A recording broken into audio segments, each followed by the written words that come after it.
aux élèves de première pro. Pour la séance d'aujourd'hui, nous allons faire une activité autour du second degré.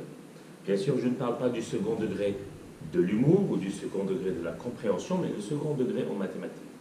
Déjà, on va essayer de comprendre comment fonctionnent les fonctions qui sont au second degré, mais pour cela, il faut d'abord comprendre ce que c'est que le second degré. Une fonction du second degré, c'est une fonction dont l'inconnu est élevé au carré.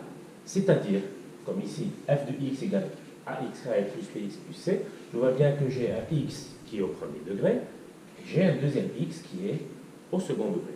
Donc toute la fonction est dite une fonction du second degré. Dans l'activité, après un certain nombre d'explications, je vous propose de compléter ce tableau.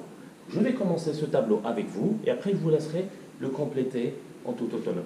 Alors pourquoi je vous ai demandé d'installer GeoGebra? Puisque ces fonctions-là, ces différentes fonctions, nous allons les visualiser. Puisque vous savez, depuis déjà le collège, que une fonction possède, ou chaque fonction possède, une représentation graphique. Le logiciel GeoGebra nous permet de visualiser la représentation graphique d'une fonction. Déjà, j'ai commencé par noter toutes les fonctions qui sont données dans votre activité au préalable, ils ne sont pas encore affichés. Donc, chaque fonction possède une représentation graphique.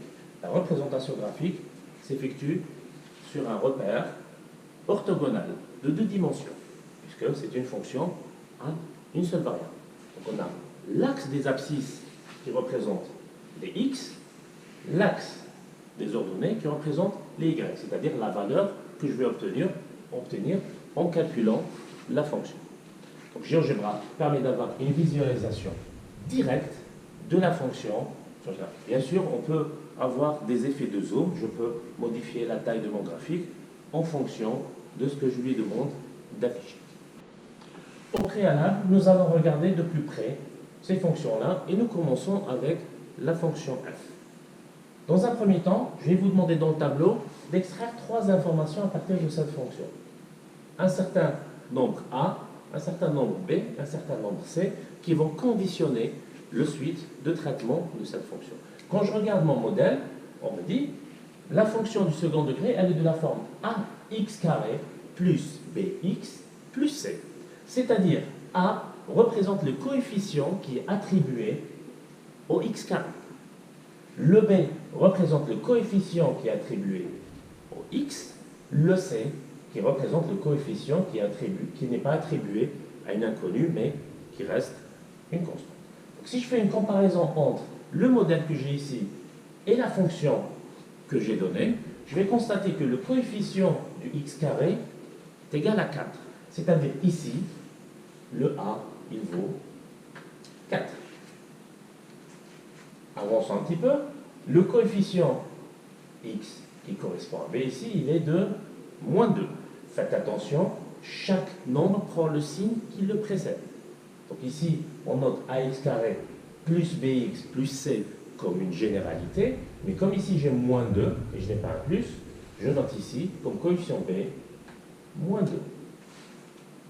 Et bien sûr, le c, c'est le coefficient constant qui n'a pas de variable. Ici, l'élément qui n'a pas de variable, c'est le moins 6. Vous constatez que je prends le moins qui le précède. C'est-à-dire, pour cette fonction f, le a vaut 4, le b vaut moins 2, le c vaut moins 6. Donc, si je veux représenter cette fonction sur GeoGebra, il suffit juste d'écrire la formule. Donc, je tape au clavier f de x égale 4x carré moins 2x moins 6, et j'appuie sur Entrée, et le logiciel GeoGebra va afficher la représentation graphique de cette fonction. Première constatation que je vois par rapport à cette fonction, c'est qu'elle a une forme particulière. Cette forme un peu particulière s'appelle une parabole. Donc, une fonction du second degré donne graphiquement une parabole. Là, je vois bien que la parabole, elle est orientée vers le haut, c'est-à-dire j'ai un creux comme une cuvette. Quand je vais résoudre l'équation f de x égale 0, ça signifie que à quel moment cette fonction-là va passer par le niveau 0. et je regarde où est le 0 sur l'arc des ordonnées. Sur l'arc des ordonnées, le 0 ici. Donc cette fonction est égale à 0 quand elle traverse cet axe-là, qui est l'axe des abscisses. Donc le nombre de solutions de l'équation f de x égale 0, c'est le nombre de fois où cette fonction touche l'axe des abscisses. Et si je constate que cette fonction touche l'axe des abscisses à moins 1, et elle touche l'axe des abscisses à 1,5. Du coup, je constate que cette fonction s'annule deux fois. C'est-à-dire, l'équation f de x égale 0 possède deux solutions. Je vais le noter dans mon tableau. Donc, le nombre de solutions est égal à 2. Je vais faire la même chose pour la fonction g. Après, je vais revenir à la notion du delta. Je regarde la fonction g de x. Le coefficient qui précède le x carré, il est de moins 2. Je prends le moins qui est juste devant. Pour le b, je regarde le coefficient qui précède le x. C'est toujours moins 2, encore une fois. Pour le c, je regarde l'élément qui n'a pas de x qui est constant. Et je le note dans la case C, ce qui me donne 4. Je reviens sur GeoGebra, j'enlève la fonction f et je mets en place la fonction g. Là, j'ai toujours la forme parabolique. Par contre, la parabole, elle est orientée vers le bas. C'est-à-dire, elle forme comme une bosse, une montagne. Donc, on peut avoir des paraboles qui sont orientées vers le haut, comme on a vu avec la fonction f. Et là, on a une parabole qui est orientée vers le bas, comme la fonction g. Pareil, pour trouver le nombre de solutions de l'équation g de x égale 0, je me repère par rapport à l'axe des abscisses et je constate, là aussi, l'existence de deux points de rencontre entre la courbe et l'axe des abscisses. Je peux en déduire que j'ai deux solutions à l'équation g de x égale à 0. Donc je note aussi, il existe deux solutions à cette équation. Bien sûr, vous avez constaté que j'ai complété les différentes informations A, B, C pour les fonctions h et i. J'espère que vous n'êtes pas trompé et que vous avez bien marqué les moins là où il fallait les marquer. Donc revenons sur GeoGebra. Je vais enlever la fonction g et je vais mettre la fonction h. Donc, on voit encore une fois une parabole orientée vers le haut, c'est-à-dire sous forme de cuvette. Et quand je cherche le nombre de solutions pour lesquelles h s'annule, c'est-à-dire h de x égale 0, je regarde l'axe des abscisses. Et là, contrairement aux deux exemples précédents, la courbe touche l'axe des abscisses en un seul point. C'est-à-dire, je peux avoir qu'une seule solution à l'équation f de x, h de x égale à 0. Là, j'ai une seule solution. Pour la fonction i, j'ai toujours une parabole orientée vers le haut. Par contre, à aucun moment, la courbe ne touche l'axe des abscisses. C'est-à-dire, l'équation i de x égale 0 ne possède pas de solution. Donc je peux noter sur mon tableau que le nombre de solutions égale à 0. Une lecture graphique n'est jamais une lecture exacte, c'est toujours une valeur rapprochée. Y a-t-il un moyen de connaître la valeur la plus exacte possible pour résoudre des équations du second degré? Et pour cela, nous avons développé un outil qu'on appelle un discriminant. Il est symbolisé par un triangle. Donc c'est une lettre grecque qui est le delta. Donc, le delta est le discriminant. Le mot discriminant veut dire qu'il permet de choisir ou identifier le nombre de solutions et trouver les solutions en fonction des différents paramètres. Alors le discriminant est assez simple. C'est b au carré moins 4 fois a fois c.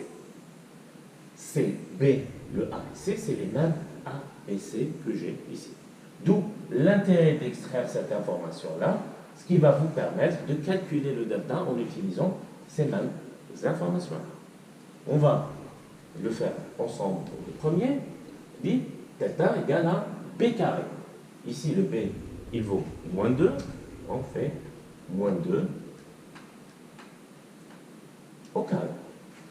Vous constatez la parenthèse, j'ai un moins, le carré concerne l'ensemble moins 2, donc pas seulement moins et 2 carrés, c'est moins le tout au carré. Bien sûr, moins 4 que je multiplie par A qui vaut 4. Donc, ce premier 4, c'est le 4 de ma formule. Ce deuxième 4, il correspond au A. Fois C. C vaut moins 6, donc je multiplie par moins 6. Vous constatez que j'ai mis aussi la parenthèse pour moins 6. Donc ici, moins 2 carré, moins 4 fois 4 fois moins 6 donne exactement 100. On va après mettre en relation la valeur de delta trouvée ici et le nombre de solutions que j'ai calculées. Je vais vous laisser un moment pour faire le calcul avec les paramètres de la fonction g et vous allez constater qu'on obtient 36. De la même manière, on va calculer le delta pour le h et pour le i et les valeurs normalement trouvées sont 0 et moins 8. Analysons un petit peu ce tableau. J'extrais les paramètres ABC, je calcule le discriminant delta, j'obtiens une valeur. Graphiquement, j'observe le nombre de solutions. Alors, je vais vous demander d'abord de vous concentrer sur le signe du delta obtenu, ou le signe de cette valeur. Ici, 100 est positif. J'ai deux solutions. 36 est positif. J'ai encore une fois deux solutions. 0 est nul, ni positif ni négatif, il est bien au milieu. Donc 0 est nul, et j'obtiens une solution. Maintenant, le dernier, ou le quatrième, est négatif, et je n'obtiens aucune solution. Voilà, je peux émettre une hypothèse en disant que dans deux cas, j'ai des delta, j'ai des discriminants positifs. Dans les deux cas, j'obtiens deux solutions. J'ai un cas où j'ai un discriminant nul, et j'obtiens une solution. J'ai un cas où j'ai un discriminant négatif, et je n'obtiens aucune solution. La question qu'on peut se poser, y a-t-il une corrélation entre le signe de ce discriminant et le nombre de solutions obtenues? Maintenant, pour vous conforter sur cette idée-là, je vous laisse compléter le reste du tableau. Une petite remarque toutefois concernant la fonction k et la fonction n. Quand je vais observer la fonction k, je recherche le coefficient qui précède le x carré et moins. Je n'ai pas de chiffre ou de nombre inscrit devant le x carré. Donc, si je n'ai rien, ça signifie que je n'ai qu'un seul x carré. Donc si j'ai un moins, aucun nombre devant, je peux noter moins 1. Le b, par conséquent, il est de 6, puisque c'est ce qui précède le x, et le moins 9, qui est la constante, qui ne suit aucune variable. Pour le cas du L, je n'ai même pas de moins. Devant le x, il n'y a rien. Il n'y a rien, ça veut pas dire 0. S'il n'y a rien devant le x, c'est-à-dire le x, il est seul. Il est 1x.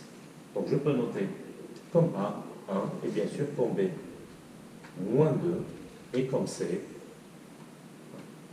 je peux calculer les différents deltas et observer graphiquement le nombre de solutions. Bien sûr, si vous avez des questions sur le déroulement de cette activité ou des problèmes techniques, n'hésitez pas à me contacter via la messagerie de l'ENT et je vous souhaite bonne continuation. Au revoir.